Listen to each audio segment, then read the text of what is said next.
He slid the heavy iron key across the mahogany desk, locking the bedroom door. The contract clearly stated separate lives, and no intimacy. But as the Duke unbuttoned his waistcoat, his eyes dark with desperate cruelty, he whispered, "The terms have changed, my Duchess. I need an heir." Tonight, the year was 1847, a time when London's high society operated on a currency of bloodlines, reputation, and immense untouchable wealth. For the Huntington family, that currency had entirely run out. Adelaide Huntington stood in the centre of her family's Mayfair drawing room, watching as the bailiffs systematically stripped the house of its grandeur. The silver candelabras, the imported Persian rugs, the portrait of her late mother, all of it was being catalogued and carried out into the damp London fog. Her father, Lord William Huntington, had made a disastrous series of investments in the burgeoning railway expansion, trusting the wrong syndicates. When the market collapsed, the debts were instantly called in by Coutts Bank. In a matter of weeks, the Huntingtons were reduced from respected aristocracy to social pariahs facing the grim reality of the Fleet debtors' prison. At 23, Adelaide was considered past her prime for a highly advantageous match, especially now that she possessed a dowry consisting solely of scandal and debt. She had resigned herself to a life as a governess to spare her younger sisters the horrors of the workhouse. That was until a crisp vellum envelope bearing a wax seal of a soaring falcon arrived at their stripped-bare townhouse. The seal belonged to the Duke of Wyndham, Sebastian Harrington. The Duke of Wyndham was a man whose reputation preceded him like a bitter winter frost. At 32, he was known in the halls of Parliament and the gentlemen's clubs of Pall Mall as a ruthless, calculating force of nature. He was staggeringly wealthy, relentlessly ambitious, and famously adverse to the institution of marriage. He viewed women of the ton as frivolous, grasping creatures, and had publicly sworn off taking a duchess. Yet here, Adelaide was sitting opposite him, in the dimly lit, leather-scented library of his imposing Grosvenor Square mansion.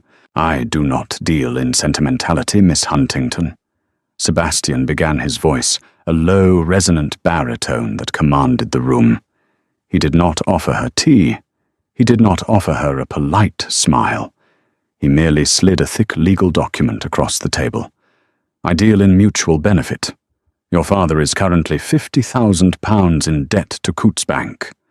By tomorrow evening he will be arrested. I am prepared to clear that debt entirely and provide a generous annuity for your sisters." Adelaide stared at the aristocrat. He was undeniably striking sharp, jawline-piercing slate-grey eyes and a rigid, almost military posture, but there was a coldness to him that made her shiver.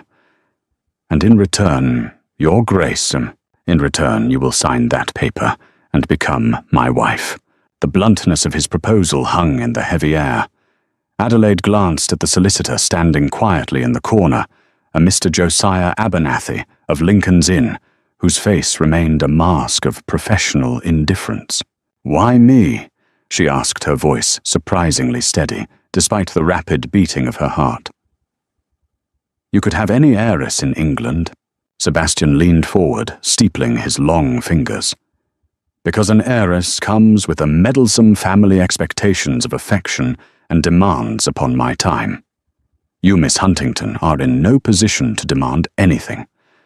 My late grandfather, a paranoid and spiteful man, left a perilous stipulation in the ducal entailment. If I am not married by my 33rd birthday, which falls exactly 3 weeks from today, control of the unentailed Wyndham fortune and properties reverts to a trust managed by my cousin, Lord Percival Harrington." Adelaide knew of Percival. He was a notorious gambler, a man of vicious temper and loose morals, who had been banned from Boodle's Club for cheating at cards. To hand him the Wyndham fortune would be to hand a torch to an arsonist. "The contract is simple." Sebastian continued tapping the parchment. "We marry. We make the necessary public appearances to satisfy the gossips and the House of Lords. We will reside under the same roof when in London, but you will have your own wing. When I travel to the country estate, you may remain here, or vice versa. There will be no expectations of the marital bed, no physical intimacy. You will have your title, your financial security, and your freedom. I will have my estate secured. After 5 years, we may live entirely separate lives under the guise of health retreats. Adelaide pulled the contract toward her. Her eyes scanned the dense legal jargon crafted meticulously by Mr. Abernathy. It was all there. Article 4, Section B explicitly detailed the boundaries of their personal lives. It was a business transaction. She would sell her name and her freedom to buy her family's survival. A loveless, empty sham of a marriage, Adelaide murmured, looking up to meet his unyielding gaze. A highly practical and mutually profitable arrangement, Sebastian corrected coldly. Do we have a deal, or shall I let the bailiffs escort your father to the Fleet? Adelaide reached for the brass quill pen. She dipped it into the inkwell, the scratch of the nib loud in the silent room. With a steady hand, she signed her life away. Adelaide Huntington, soon to be Her Grace, the Duchess of Wyndham. The wedding took place a fortnight later at St. George's, Hanover Square. It was the social event of the season, not for its romance, but for its sheer shock value. The pews were packed with the elite of London, their whispers buzzing like a hive of vicious bees. Lady Jersey herself was seen behind her fan, loudly speculating on what dark blackmail the bankrupt Huntington girl must have used to trap the Ice Duke. Adelaide wore a gown of heavy ivory silk, beautiful but stiff as armor. Beside her at the altar, Sebastian was a pillar of rigid perfection in his charcoal tailcoat. When the Archbishop instructed them to join hands, his touch was brief and entirely devoid of warmth. When he was told to kiss the bride, he merely brushed his lips against her cold cheek. It was a performance flawlessly executed and utterly devoid of soul. As they walked down the aisle and into the awaiting carriage, Sebastian turned to her. You played your part adequately today, madam. See that you continue to do so. 6 months later, the scandal of their sudden union had faded into yesterday's news, replaced by newer, juicier gossip. Adelaide had found a surprising rhythm in her new life. True to his word, Sebastian left her entirely alone. Shortly after the wedding, he departed for the continent on diplomatic business, leaving Adelaide to reign over Oakhaven, the Duke's sprawling, isolated country estate in the wild moors of Yorkshire. Oakhaven was a magnificent, brooding fortress of dark stone and ancient oaks. Here Adelaide discovered a strange kind of peace. She had unlimited funds to restore the neglected gardens, a massive library to lose herself in, and a staff that treated her with profound respect. She was safe. Her family was financially secure. She had convinced herself that the cold, hollow ache in her chest was merely the chill of the Yorkshire winds, and not the deep loneliness of a 23-year-old woman trapped in a ghost marriage. Then came the storm of November 14th. It was near midnight. The wind howled against the mullioned windows of the drawing-room, where Adelaide sat reading by the fire. Suddenly, the heavy oak doors of the manor flew open with a resounding crash. The household was instantly in an uproar. Footmen rushed forward, and the housekeeper, Mrs. Higgins, gasped as a figure strode into the entrance hall, dripping wet and radiating pure, unadulterated fury. It was the Duke. Sebastian shrugged off his soaked greatcoat, throwing it at a terrified footman. His normally immaculate cravat was undone, his hair plastered to his forehead, and his slate-grey eyes burned with a dark, manic intensity. "Leave us!" he barked at the staff, his voice slicing through the noise of the storm. He locked his gaze on Adelaide. Now, the servants scattered like frightened mice, leaving Adelaide alone with her husband for the first time in half a year. She stood up, her heart suddenly hammering against her ribs. The man before her, was not the cold, controlled aristocrat who had drafted a bloodless contract. He looked like a cornered predator. "Sebastian." "What has happened?" she asked, using his given name for the first time. He crossed the distance between them in 3 long strides, stopping just inches from her. The smell of rain, damp wool, and fine brandy clung to him. He reached into the inner pocket of his waistcoat and pulled out a crumpled, rain-spattered legal document, slamming it down onto the mahogany side table. "My dear cousin Percival." Sebastian spat the name a curse on his lips. It seems he was not content to lose the fortune gracefully. He has been digging through my grandfather's private archives at the House of Lords. He found a codicil, a hidden sealed addendum to the entailment, ratified by the Committee for Privileges decades ago. Adelaide looked at the crumpled paper, a knot of dread tightening in her stomach. A codicil stating what? Sebastian's jaw clenched so tightly she thought his teeth might shatter. He stepped closer, crowding her into the warmth of the fireplace. Stating that a marriage of convenience is insufficient to secure the line. My grandfather despised weakness, and he anticipated loopholes. The addendum dictates that not only must the Duke be married, but he must produce a living legitimate heir within the first 18 months of the union. If the Duchess is not at least with child by the end of the first year, the marriage is deemed unconsummated and void for the purposes of inheritance. The estate, the wealth, the properties, all of it, falls to Percival. The room seemed to tilt beneath Adelaide's feet. She did the mental arithmetic in a panic. They had been married for 6 months. But the contract, Adelaide stammered, stepping back, only to find her shoulders pressed against the mantelpiece. Article 4. You swore there would be no expectations of the marital bed. The contract is worthless. Sebastian roared, his composure finally shattering. He slammed his hand against the stone mantel beside her head, trapping her. A private agreement drawn up by Abernathy means absolutely nothing against a legally binding ducal entailment backed by the House of Lords. If we do not conceive an heir, I lose everything. And if I lose everything, Adelaide, so do you. The annuity paying for your father's debts, the roof over your sisters' heads, Percival will cut it all off the moment he takes power. He will ruin us both out of pure spite. Adelaide stared up at him, her breath catching in her throat. The terror in his eyes was real. The Ice Duke was melting under the heat of imminent ruin. He wasn't just demanding her compliance. He was fighting for his survival. You expect me to just... She swallowed hard, her voice trembling. To just submit to this. After 6 months of being treated like a ghost in your house. Sebastian looked down at her. The anger in his face began to fracture, replaced by something far more dangerous. A raw, desperate hunger, mixed with a profound vulnerability he had never shown another living soul. His eyes dropped to her lips, then back to her eyes.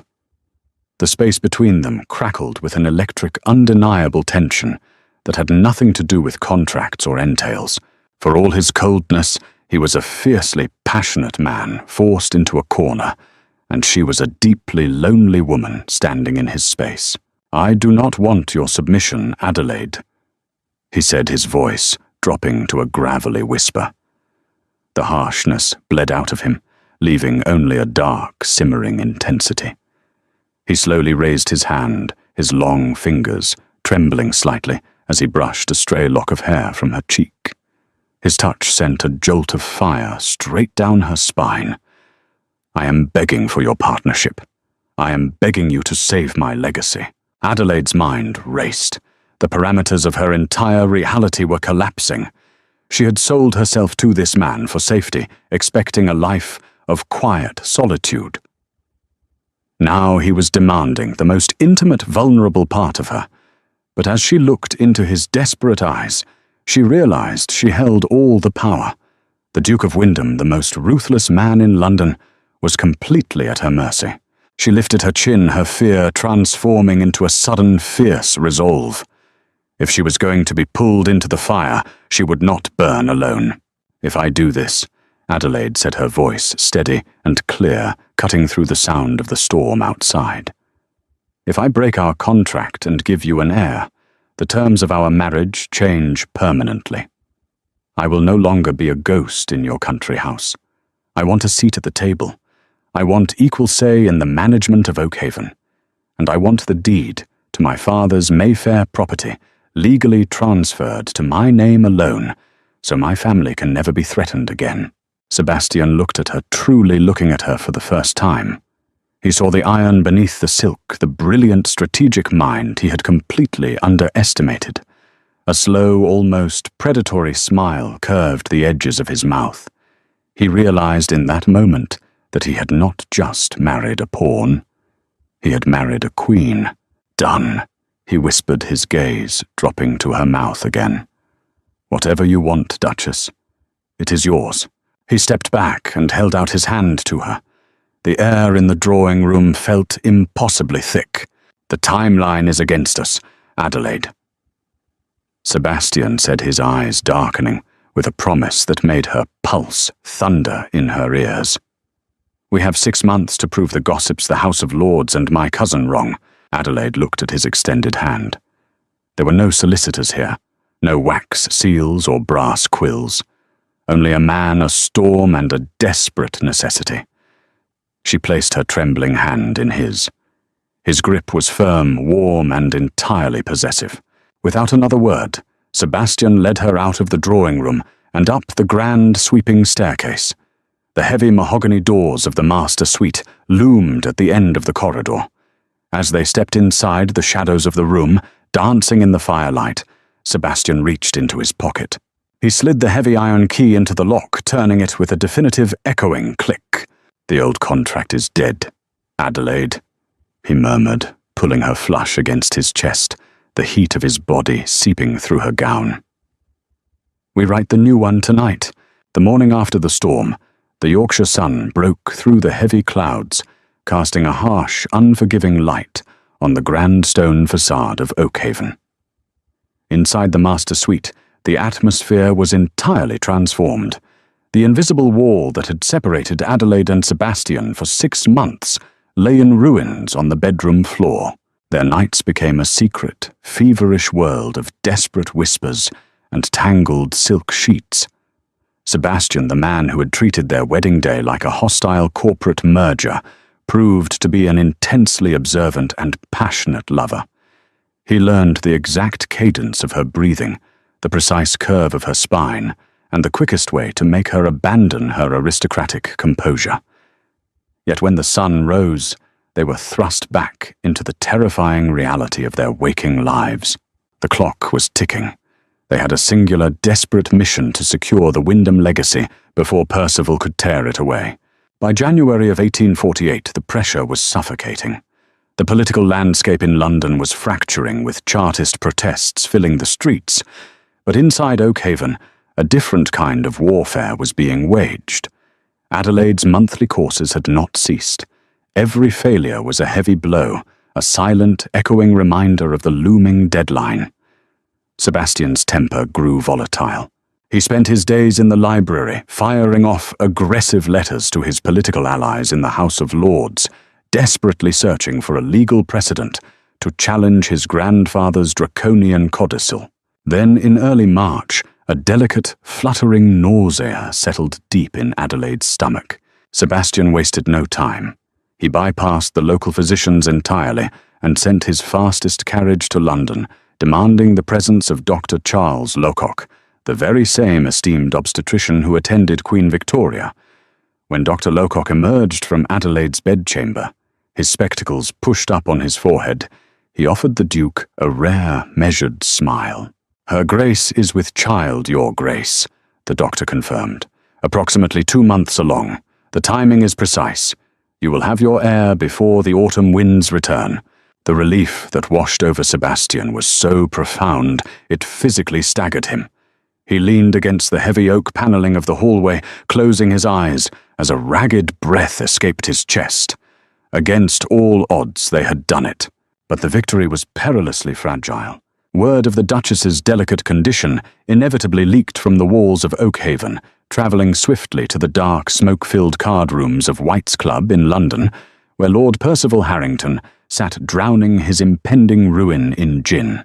Percival knew that a pregnant Duchess was not a guarantee.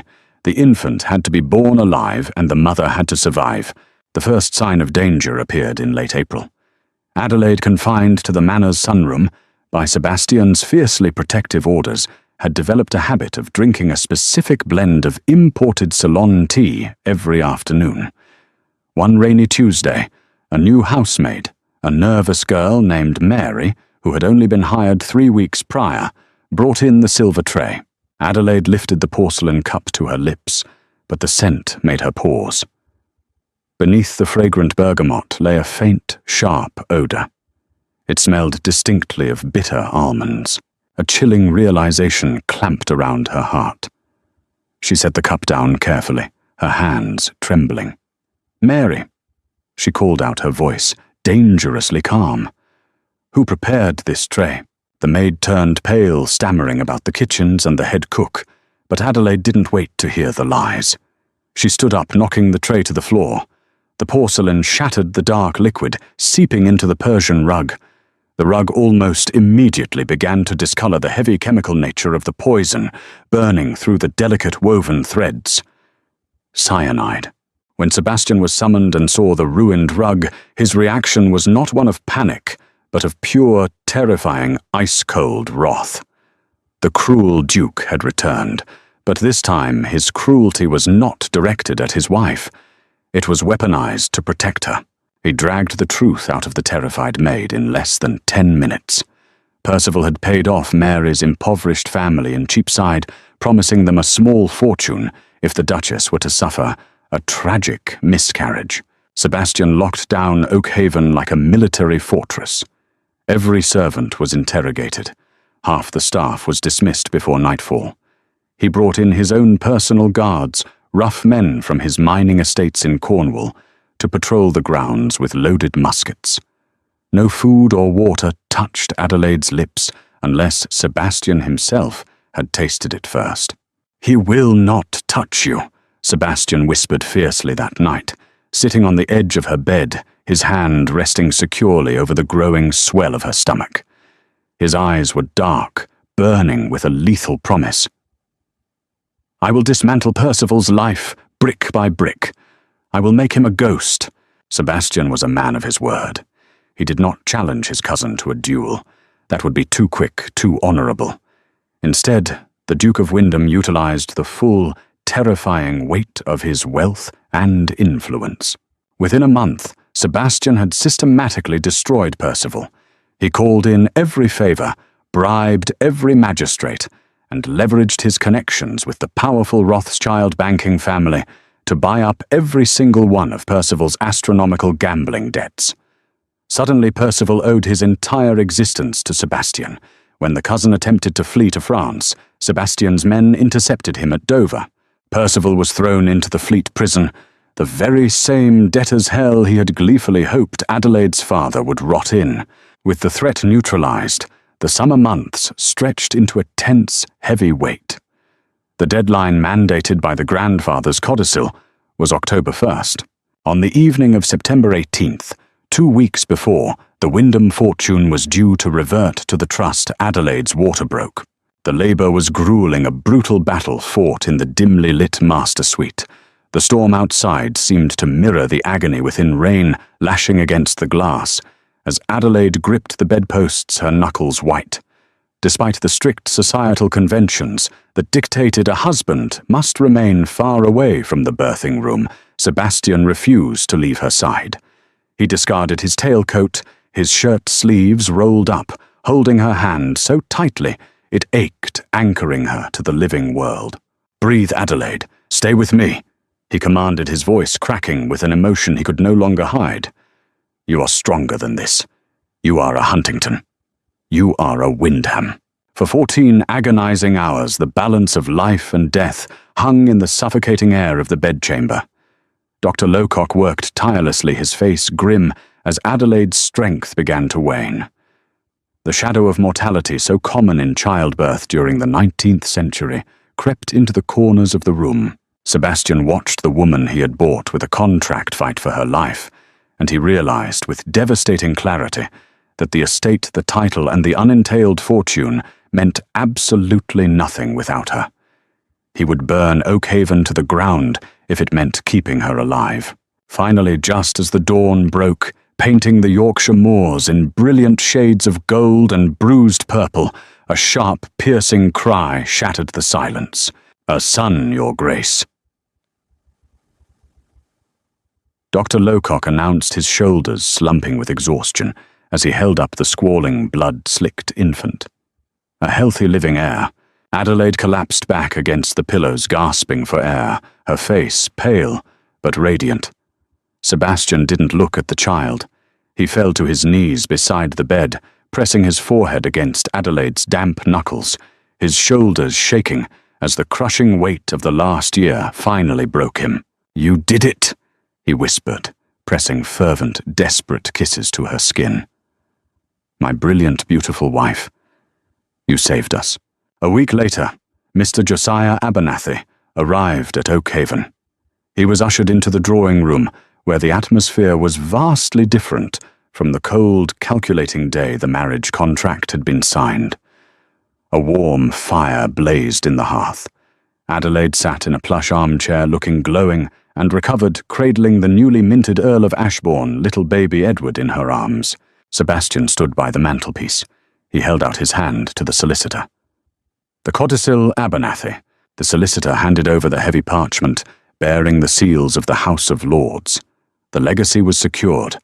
The unentailed fortune was Sebastian's forever, the entailment satisfied by the living, breathing proof currently sleeping against Adelaide's chest. Sebastian took the codicil. Then, to the solicitor's absolute horror, he reached into his inner pocket and pulled out their original marriage contract, the document that had bound Adelaide to a life of separate wings and loveless duty. Without a word, Sebastian tossed both the codicil and the marriage contract directly into the roaring fire. The parchment curled, blackened, and burst into bright flames. Adelaide watched the ashes float up the chimney, her heart swelling. "The terms have changed, Your Grace," she asked softly, a teasing smile playing on her lips. Sebastian crossed the room, dismissing the bewildered solicitor with a sharp flick of his wrist. He knelt beside Adelaide's chair, wrapping one large arm around her waist and using his other hand to gently stroke his sleeping son's head. He looked up at his Duchess, his slate-grey eyes entirely devoid of cruelty, filled only with profound, consuming devotion. "There are no terms anymore, Adelaide," he murmured, leaning in to capture her lips in a slow, reverent kiss. "Only us. If you are captivated by Adelaide and Sebastian's turbulent journey from a cold contract to a fiery, unbreakable romance, do not let the story end here. Hit that subscribe button and ring the notification bell to stay updated on all our thrilling historical drama storytelling. Give this video a thumbs up if you love a satisfying twist and share it with fellow romance lovers. Drop a comment below. Would you have signed the Duke's contract? See you next time.